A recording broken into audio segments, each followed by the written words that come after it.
What's up everyone? Welcome back to the channel, MazTechCentral, where I make things accessible for everyone. And today, oh boy, Apple just wrapped up their big keynote event and they dropped a lot. We're talking new AirPods Pro 3, a redesigned Apple Watch Series 11, an even more seriously rugged Apple Watch Ultra 3, and of course, a whole new iPhone 17 lineup with not one, but 4 different models. But don't worry, I'm here to break it down for you in plain English with all the details that matter. So grab a snack, get comfy, and let's dive in. Let's start with the AirPods Pro 3. Now that's something that we've been waiting for about 3 years since the last ones, and these little earbuds just keep getting smarter. Now at first glance when they popped up on the screen, to me they looked identical to the AirPods Pro 2 with the same stem, same case, same white glossy finish. You could put them side by side and most people probably wouldn't tell the difference, but the big changes, they're all inside and some outside. Let me explain. Apple has added what they call a multi-port acoustic architecture. So let me just simplify it. Think of your earbud as a tiny speaker box. By giving it more airflow, basically more vents, they've created more room for the sound to travel. The result? Bass that actually thumps, vocals that sound clearer, and an overall bigger soundstage. So in normal human words, your music sounds like it's coming from a high quality speaker system, not just a pair of earbuds. That's something I really want to test. Now Apple AirPods Pro 2 had amazing noise cancellation for in-ear earbuds, but I got really excited for this one because Apple says that the AirPods Pro 3 are twice as effective as the Pro 2s in ANC, and 4 times better than the original AirPods Pro. So if you travel a lot, if you commute, or if you ever had to drown out your family, you're going to notice this. I've used so many earbuds over the last few years, and Apple AirPods Pro 2 have had the best transparency.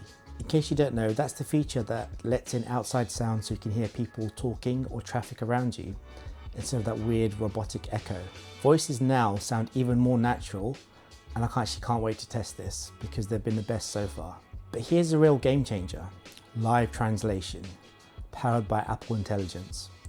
Basically Apple's version of AI. You can have a conversation with someone in another language and the AirPods whisper the translation into your ears in real time. Apple have also improved the comfort too.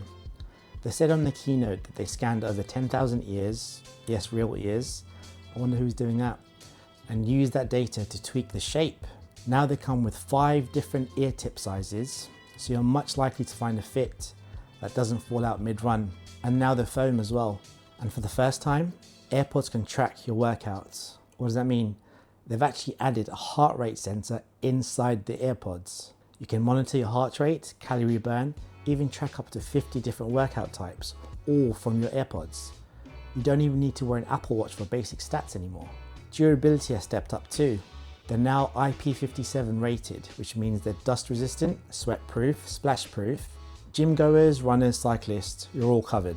Battery life got a boost too, from 6 hours to 8 hours with ANC on, and up to 10 hours if you're using transparency mode. Now that's a noticeable jump, and for me, it means I don't have to top them up halfway through a long haul flight. Price? Still $249 or £219, same as the last model. Pre-orders have already opened up and they're hitting the shelves on September 19th. Next up, Apple Watch. Apple kicked things off with a montage of people whose lives were literally saved by their watch. Heart alerts, fall detection, calling emergency services. And it's true, because it got me thinking, as much as we call these luxury gadgets, they've genuinely become health and safety devices. This year, we're getting the Apple Watch Series 11. And the big headline is thinner, tougher, and smarter. Let's figure out what that means together. So Apple have re-engineered the body with IronX glass and a ceramic coating. Translation, it's twice as scratch resistant as before. So if you're someone who constantly bumps your wrists against door frames, I think we all are, that's a small but welcome upgrade. And yes, they've finally got 5G connectivity in the cellular Apple Watches, but more power efficient. But here's the big health feature: hypertension detection. Basically, your watch now looks for long-term blood pressure patterns over 30 days and notifies you if it detects hypertension. It's not going to replace your cough at home just yet, but it's a step in the right direction. I think it could be a really important early warning system for millions of people. Sleep tracking also got smarter. There's now a sleep score that doesn't just tell you how many hours you slept, but how restful that sleep actually was. Battery life has been reworked too. So instead of the usual 18 hours of usage, you can now get 24 hours of usage, which is pretty impressive for a thinner design. Prices for these start at $399 or £369. And then there's the Apple Watch Ultra 3, which is the tank of the lineup. This thing is designed for explorers, athletes, and people who think hiking up Everest sounds like a nice weekend activity, or someone who just wants better battery life and a bigger screen. It still has that chunky 49mm titanium case, but the screen now is the biggest Apple has ever put on a watch, edge to 8 display, and brighter than ever. I didn't have any issues with my Apple Watch Ultra 2 in sunlight, but apparently this is going to be even better. Battery life is where it really shines. The Ultra 3 now lasts up to 48 hours on a normal charge and 72 hours if you switch to low power mode. And if you're in a hurry, a 15-minute charge gets you 12 hours of juice. That's some serious charging. For safety, it now has built-in satellite communication. That means you can send messages and even call for SOS without a mobile network.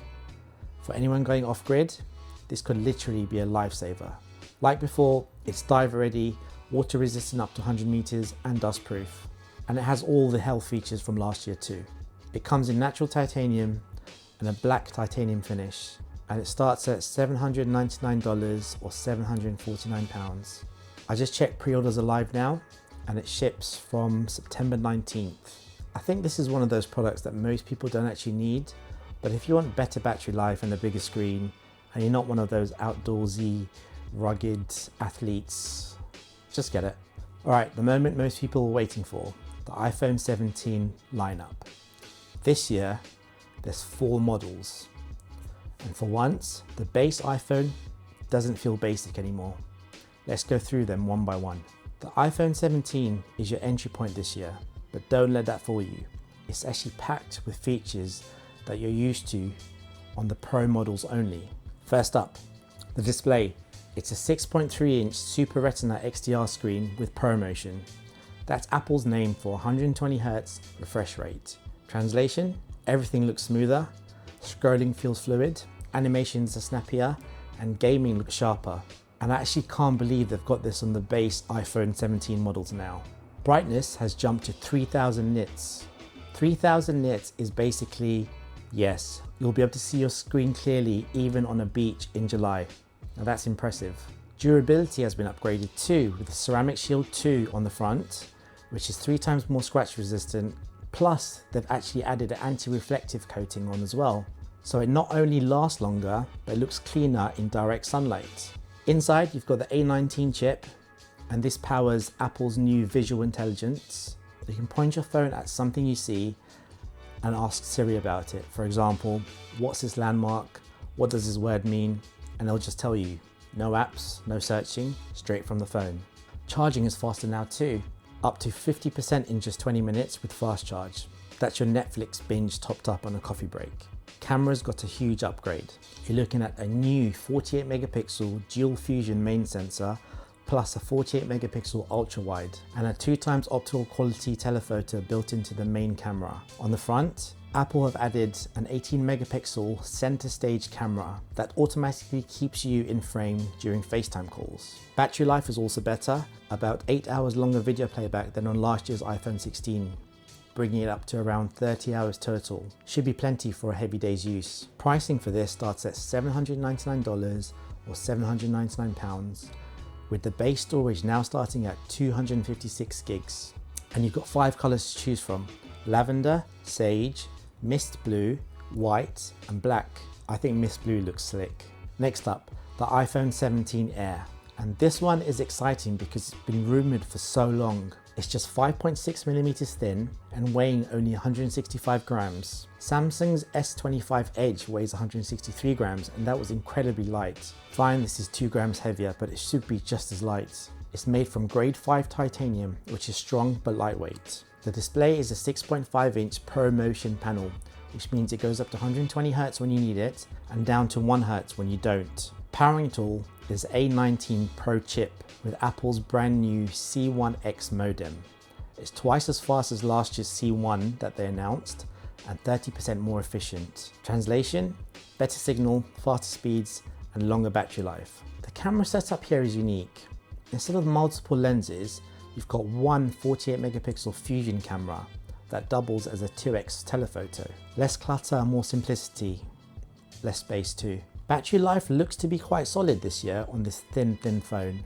Up to 27 hours of video playback. Anyway, that's seriously good for a phone this thin. Price for this phone starts at $999 or £999. That's for the 256 gig model. And finally, the heavyweights. The iPhone 17 Pro and Pro Max. These are the ones that really push the envelope. Design-wise, they've gone for a new unibody aluminium design. So no more titanium on the Pro models, they're going back to aluminium. And it's paired with a redesigned thermal system, vapor chamber.